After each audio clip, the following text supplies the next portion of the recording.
तो VVU FYUGP semester 4 वालों के लिए जिनका भी सेशन 23 से 27 है उनके लिए मेजर 6 हिंदी का ऑब्जेक्टिव क्वेश्चन देखेंगे आंसर के साथ। इससे पहले आपका सब्जेक्टिव जो है पूरा करवा दिया गया है, वन शॉट वीडियो आप जाके चेकआउट कर लीजिएगा। कमेंट में भी लिंक पिन है, साथ ही साथ डिस्क्रिप्शन में भी लिंक दिया गया है, जाके चेकआउट कर लीजिएगा। दोस्तों देखिए, ये वीडियो आपका टोटल 5 मार्क्स के लिए, अगर आप ये कर लेते हैं तो 5 मार्क्स कन्फर्म मिलेगा। तो चलिए एक एक करके देखते हैं। तो पहला जो आपका सबसे इम्पॉर्टेंट क्वेश्चन है कि हिंदी नाटक का जो है प्रारंभ किस युग से माना जाता है, यानी शुरुआत किस युग से माना जाता है। तो हिंदी नाटक का जो शुरुआत है, प्रारंभ है, वो भारत तेंदु युग से माना जाता है। ठीक है। दूसरा क्वेश्चन है कि हिंदी नाटक की जनक किसे कहा जाता है। हिंदी नाटक का जनक किसे कहा जाता है, तो भारत तेंदु हरिश्चंद्र को जो है हिंदी नाटक का जनक कहा जाता है।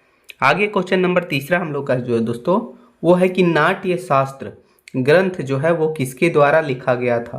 तो नाट्य शास्त्र जो ग्रंथ है वो भरत मुनि के द्वारा लिखा गया था। आगे क्वेश्चन नंबर चौथा हो गया कि ध्रुव स्वामिनी नाटक के लेखक कौन है। तो ध्रुव स्वामिनी नाटक के लेखक जो है वो जयशंकर प्रसाद है। कौन है? जयशंकर प्रसाद। ठीक है। चलिए आगे क्वेश्चन नंबर 5वां देखेंगे। बोल रहा है कि ध्रुव स्वामिनी किस युग का नाटक है, यानी कि ध्रुव स्वामिनी जो नाटक है वो किस युग का था, किस काल का था। तो गुप्त काल का था। ठीक है, गुप्त काल का। आगे क्वेश्चन नंबर 6 है कि दीपदान एकांकी के लेखक कौन है। जो दीपदान एकांकी है उसके लेखक जो है वो राजकुमार वर्मा है, डॉक्टर राजकुमार वर्मा। ठीक है, डॉक्टर आता है इनके नाम के आगे। आगे क्वेश्चन नंबर 7वां हो गया कि चारुमित्रा एकांकी की कथा वस्तु किस ऐतिहासिक घटना पर स्थित आधारित है, यानी कि जो चारुमित्रा एकांकी है वो किस ऐतिहासिक घटना पर आधारित है। वो कलिंग युद्ध, जो कलिंग युद्ध हुआ था उसी घटना पर आधारित है। आगे क्वेश्चन नंबर 8वां है कि ध्रुव स्वामिनी नाटक का नायिका कौन है। तो नायिका जो है ध्रुव स्वामिनी ही है। ठीक है, यही नाम था और इन्हीं के नाम से जो है नाटक का नाम भी रखा गया है, ध्रुव स्वामिनी। आगे क्वेश्चन नंबर 9वां देखेंगे। बोल रहा है कि हिंदी नाटक को जो है सामाजिक चेतना से जोड़ने वाला युग कौन सा था, यानी हिंदी नाटक को सामाजिक चेतना से किस युग ने जोड़ा था। तो द्विवेदी युग ने। ठीक, द्विवेदी युग। आगे क्वेश्चन नंबर 10वां है कि ध्रुव स्वामिनी नाटक के मुख्य रूप से कौन सी समस्या उठाई गई। तो ध्रुव स्वामिनी नाटक जो है वो नारी जीवन की समस्या और स्त्री मुक्ति वगैरह के बारे में ही दिखाया गया था उस नाटक में, है ना। आगे क्वेश्चन नंबर 11 है कि भारत तेंदु युग को और किस नाम से जाना जाता है। तो भारत तेंदु युग को जो है नवजागरण काल के नाम से भी जाना जाता है। तो ये ध्यान रखिएगा। ये हमारा क्वेश्चन नंबर 11 था। क्वेश्चन नंबर 12 देखेंगे दोस्तों। बोल रहा है कि एकांकी विधा का विकास किस युग में हुआ था, यानी एकांकी का विकास किस युग में हुआ था, ये समझ लीजिए। तो ये था हमारा आधुनिक युग में हुआ था। कब हुआ था? आधुनिक युग में। आगे क्वेश्चन नंबर 13 देखेंगे। तो क्वेश्चन नंबर 13 है कि ध्रुव स्वामिनी ने अंत में किसके साथ रहने का निर्णय लिया।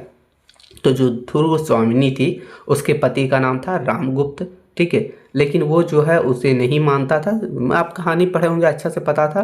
तो लास्ट में वो जो है वो चंद्रगुप्त के साथ रहने का निर्णय लिया। खुद से लड़ के संघर्ष करके ध्रुव स्वामिनी ने चंद्रगुप्त के साथ रहने का निर्णय लिया था अंत में। आगे क्वेश्चन नंबर 14 है कि दीपदान एकांकी का मुख्य खलनायक कौन है जो उदय सिंह को की हत्या करना चाहता है।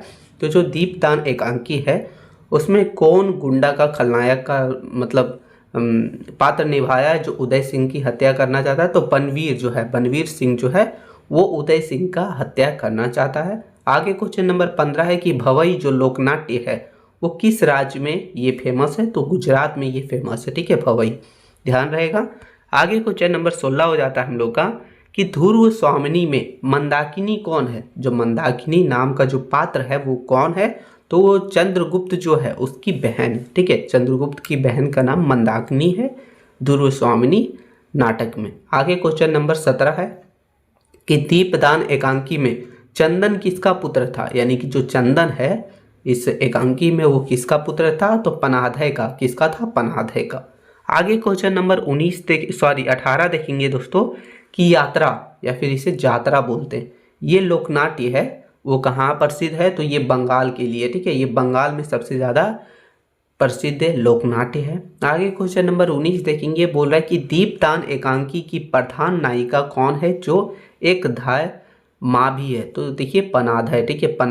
पन्ना जो है वही दीपदान एकांकी की प्रधान नायिका है, मुख्य नायिका मान सकते हैं इसे, ठीक है। आगे क्वेश्चन नंबर 20 हमारा जो है वो है कि अंधेर नगरी और भारत दुर्दशा नाटकों के लेखक कौन है, तो भारत तेंदु हरिश्चंद्र।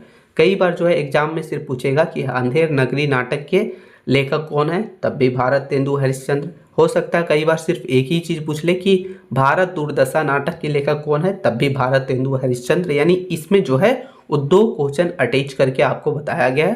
तो ये आपका टोटल 20 ही क्वेश्चन है आपको ऑब्जेक्टिव के लिए। बस यही 20 क्वेश्चन अच्छे से कर लेना, आपका जो है 5 मार्क्स दोस्तों वो कन्फर्म हो जाएगा।